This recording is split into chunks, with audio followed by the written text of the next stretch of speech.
On the very first day in prison, everything starts with a highly organized intake process designed to establish control and maintain security within the facility. This is not a chaotic or random experience. Instead, it is systematic and carefully managed by prison staff. When a person arrives, they are first received by correctional officers and taken into an intake area. Here, their identity is officially confirmed through documentation, questioning, and fingerprinting. Personal details such as name, age, criminal charges, and prior records are verified and recorded in the system. This step ensures that the institution has accurate information about every individual entering the facility. After identification, the individual goes through a search procedure. This may include checking personal belongings and conducting a physical search to prevent any prohibited items from entering the prison. All personal items are either stored, documented, or confiscated depending on prison rules. Next comes photographing, commonly known as a mugshot, which becomes part of the inmate's official record. At the same time, fingerprints may be taken again digitally for record keeping and identification purposes. The intake process also includes paperwork and documentation.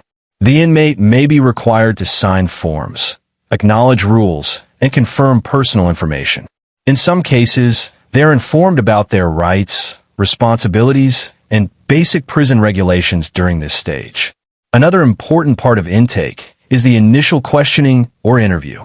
Officers may ask about medical history, mental health, gang affiliations, or safety concerns. This helps the administration understand any immediate risks or special needs the individual may have. Throughout this entire process, movement is controlled and supervised. The inmate is escorted from one step to another, often waiting in designated areas. The pace can feel slow, but it is intentional, ensuring that every procedure is completed properly. This structured intake process sets the tone for prison life. It shows clearly that the environment is rule-based, controlled, and focused on order rather than unpredictability or instant danger. Shortly after the intake and identification process, one of the most important steps on the first day is the medical and psychological evaluation.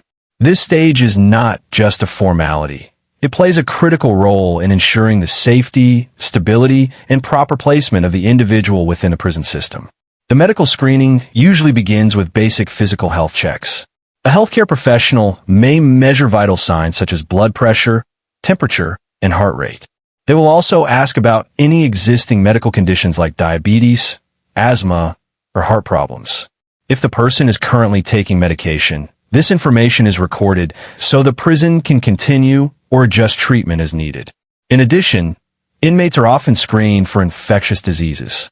This may include checking for conditions such as tuberculosis or other communicable illnesses.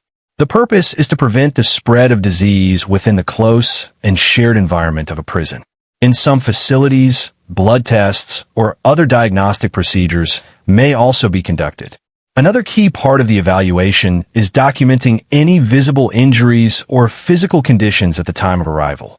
This is important not only for medical care, but also for legal and safety reasons, ensuring there is a record of the individual's condition when they enter the facility. Alongside physical health, psychological evaluation is equally important. A trained professional may ask questions to assess the inmate's mental and emotional state. This can include checking for signs of anxiety, depression, trauma, or suicidal thoughts. The first day can be extremely overwhelming, so identifying mental health risks early helps prevent serious incidents. The psychological screening may also explore behavioral patterns, stress levels, and coping ability. In some cases, inmates are asked about past mental health treatment, substance use, or emotional triggers. This information helps officials decide whether the individual needs special supervision, counseling, or placement in a specific unit. If any urgent medical or psychological issues are identified, immediate action is taken. This could mean transferring the inmate to a medical unit, providing medication, or placing them under observation for their own safety. In more serious cases, constant monitoring may be required during the initial days. This evaluation process is handled with structure and care, but it can feel invasive or stressful for the individual. However, its purpose is not punishment. It is to ensure that each person is physically stable, mentally assessed, and properly supported within the prison environment. By conducting these evaluations early, the system aims to reduce risks, prevent emergencies, and create a safer environment for both inmates and staff. After the intake process and initial medical and psychological evaluations, the next critical step on the first day is classification. This is one of the most important decisions the prison system makes, because it determines where the inmate will live, who they will be housed with, and the level of supervision they will receive. Classification is not random. It is a structured assessment based on multiple factors that help officials evaluate the level of risk an individual may pose to others, as well as the level of protection they might need themselves. The goal is to maintain safety, reduce conflict, and ensure the overall stability of the prison environment. One of the primary factors considered is the nature of the offense. Individuals convicted of violent crimes are generally treated differently from those convicted of non-violent offenses. The seriousness of the crime, use of weapons, and any history of aggression all influence how the person is categorized. Another major factor is criminal history. If the inmate has prior convictions or a pattern of repeated offenses, this can lead to a higher security classification. On the other hand, first-time offenders with no history of violence may be placed in lower security areas. Behavioral information also plays a role. During intake and interviews, staff observe the individual's attitude, cooperation, and overall demeanor. Signs of aggression, instability, or defiance may affect placement decisions. Even small observations can influence how officials assess potential risk. In addition, prison authorities consider factors related to personal safety. For example, if an inmate is young, physically vulnerable, or at risk due to the nature of their crime, they may be placed in protective custody. This is done to prevent harm from other inmates rather than to punish them. Gang affiliation is another serious consideration. If an individual is known or suspected to be part of a gang, officials may separate them from rival groups or monitor them more closely. This helps reduce the chances of organized conflict inside the facility. Based on all this information, the inmate is assigned a security level. This can range from minimum security, where movement is more relaxed, to maximum security, where control is strict and constant. The assigned level determines housing units, daily routines, and the degree of freedom allowed. The classification process also affects access to programs and activities. Some inmates may qualify for work assignments, education, or rehabilitation programs, while others may have more restricted options depending on their risk level. This step is essential because placing someone in the wrong environment can lead to serious problems, including violence, exploitation, or disruption of order. For this reason, prison staff take classification seriously and rely on both data and professional judgment. Through this structured system, prisons aim to create a controlled environment where individuals are placed in conditions that match their risk level and personal circumstances once classification is complete and the inmate is assigned to a specific housing unit. The next step on the first day is the distribution of basic necessities along with a clear introduction to prison rules. This stage marks the transition from processing into actual daily prison life. The inmate is first provided with standard issue clothing. This usually includes a uniform appropriate to the facility, often simple, durable garments designed for identification and practicality rather than comfort or personal expression. Personal clothing from outside is typically taken away and stored, as uniformity helps maintain order and reduces the risk of concealment or conflict. Along with clothing, the inmate receives basic bedding materials. This may include a mattress, blanket, pillow, and sheets. The quality and quantity can vary depending on the facility, but these items are considered essential for maintaining basic living conditions. Hygiene items are also issued early. These commonly include soap, toothpaste, a toothbrush, and sometimes a towel or other personal care items. In some facilities, these are limited and must be managed carefully until the inmate can access additional supplies through approved channels. In addition to physical necessities, the inmate is given information, often in the form of a handbook or orientation briefing. This document outlines the rules, expectations, and structure of prison life. It explains daily schedules, meal times, movement procedures, and guidelines for behavior. The rules themselves are strict and detailed. They cover everything from how to address correctional officers to how and when inmates are allowed to move between areas. Even small actions, like standing during head counts or keeping personal space organized, are regulated. Following these rules is not optional.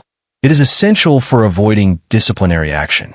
The inmate is also informed about prohibited behaviors. This includes violence, possession of contraband, disobedience, and unauthorized communication. The consequences for breaking rules are clearly stated and can range from warnings to loss of privileges or even isolation. Another important aspect is learning the routine. Prisons operate on fixed schedules, and inmates are expected to adapt quickly.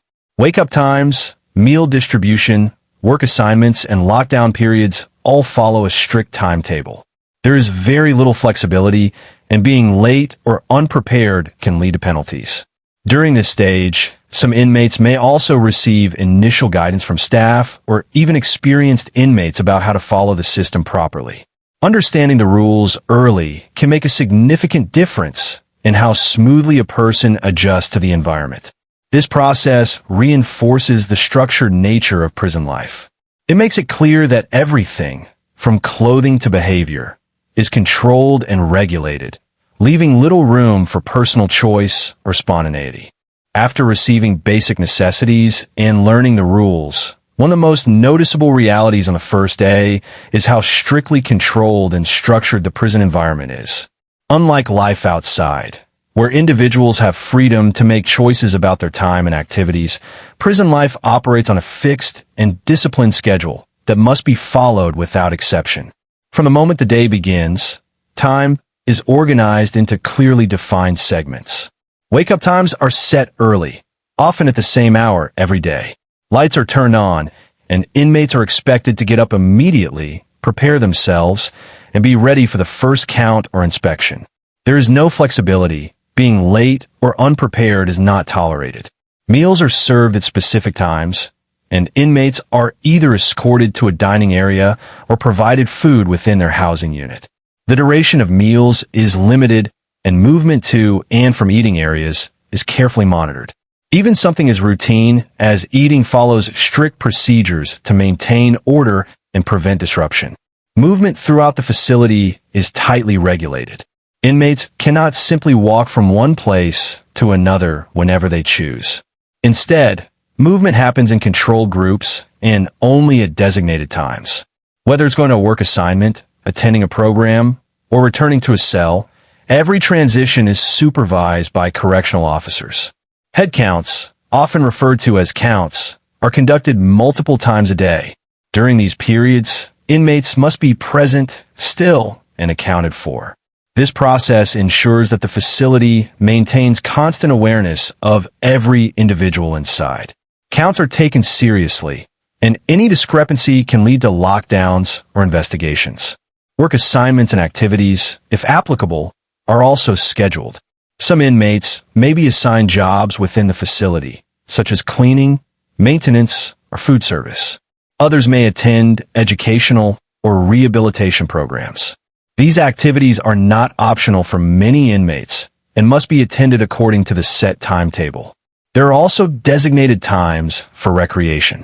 This might include limited access to outdoor spaces, exercise areas, or common rooms. However, even recreation is structured, time-bound, and supervised.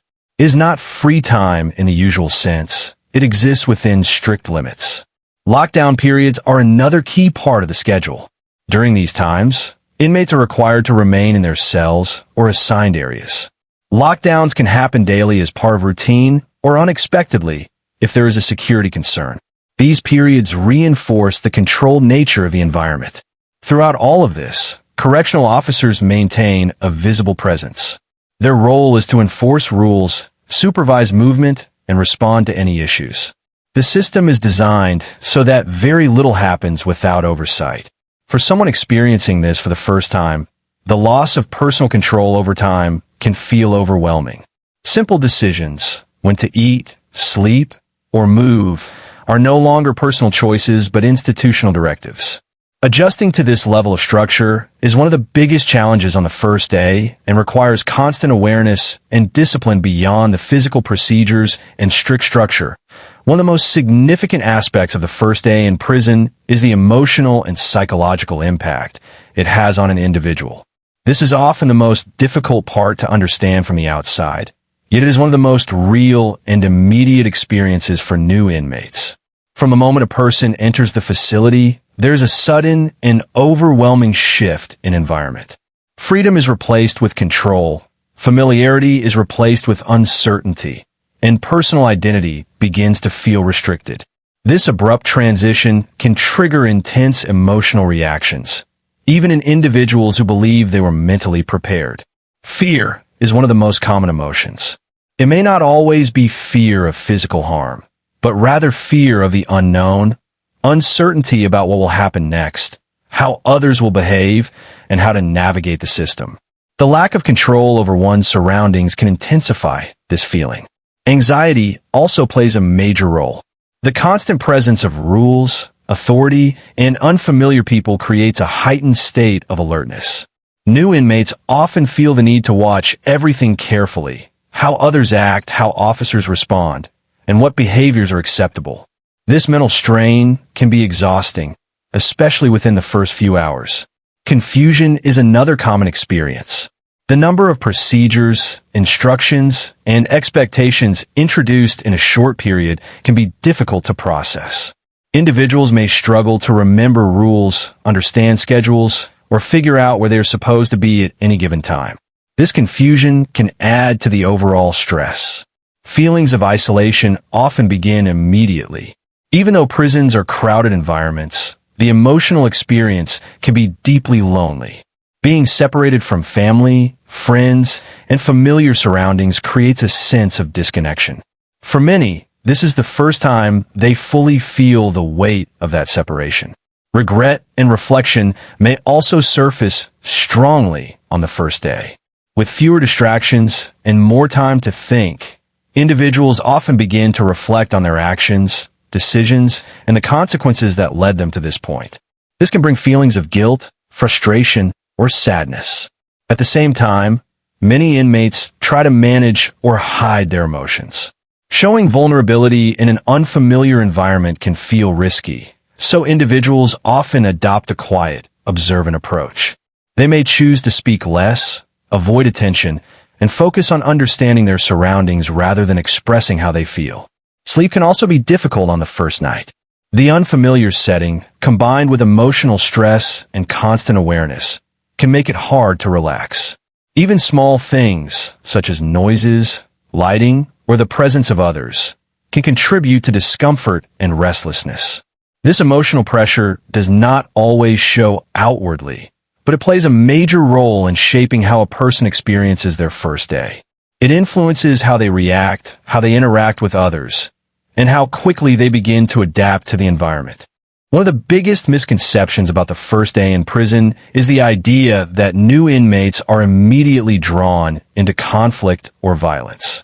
In reality, most individuals take the opposite approach. They actively try to avoid trouble, especially during their first day when everything is unfamiliar and uncertain. When a person enters prison for the first time, they quickly realize that the environment operates on unspoken social rules as much as official ones. Because they're new, they lack knowledge about these dynamics, which naturally makes them more cautious. Instead of trying to assert themselves, most inmates choose to observe quietly and learn how things work before engaging with others. Avoiding attention becomes a common strategy. New inmates often keep to themselves, speak only when necessary, and avoid behaviors that might attract notice from either other inmates or correctional staff. This low-profile approach helps reduce the risk of misunderstandings or unwanted interactions. Respect plays a major role in maintaining peace. Even small actions, such as respecting personal space, following lines, or not interrupting others, can make a difference. New inmates tend to be especially careful about how they behave, understanding that a lack of awareness could lead to unnecessary tension. Another reason most inmates avoid conflict is uncertainty. They do not yet know who is trustworthy, who might be dangerous, or what alliances exist within the facility. Acting aggressively without this knowledge can lead to serious consequences. As a result, staying calm and neutral is often seen as the safest choice. There is also an awareness of consequences. From the very first day, inmates are informed about disciplinary actions and the strict enforcement of rules. Getting involved in a fight or causing disruption can lead to penalties such as loss of privileges, isolation, or increased security classification. For someone just entering the system, this is a strong reason to stay out of trouble. At the same time, experienced inmates within the facility often reinforce this behavior indirectly. Many understand that unnecessary conflict creates problems for everyone, including increased supervision or restrictions. This shared interest in maintaining a stable environment contributes to a quieter atmosphere than people might expect. New inmates also tend to focus on adjusting rather than confronting. They're trying to understand schedules, remember rules, and process their emotions. Engaging in conflict during this period would only add to the stress and confusion they are already experiencing. It is important to note that tension can exist, but it is usually controlled and subtle rather than immediate or explosive. The first day is more about awareness and adaptation than confrontation. Most individuals recognize that staying calm, respectful, and observant is the best way to navigate this new and highly structured environment.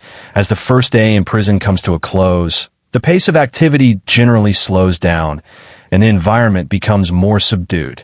After hours of processing, instruction, observation, and emotional strain, the end of the day is often marked by a period of relative quiet.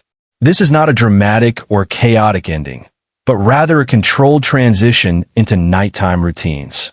In most facilities, inmates are directed back to their assigned cells or sleeping areas at a scheduled time. This movement is organized and supervised, just like every other part of the day. Once inside, doors are secured, and inmates are expected to remain in their designated spaces. This marks the beginning of a more confined period where external movement is minimal. The physical environment at night can feel very different from the daytime.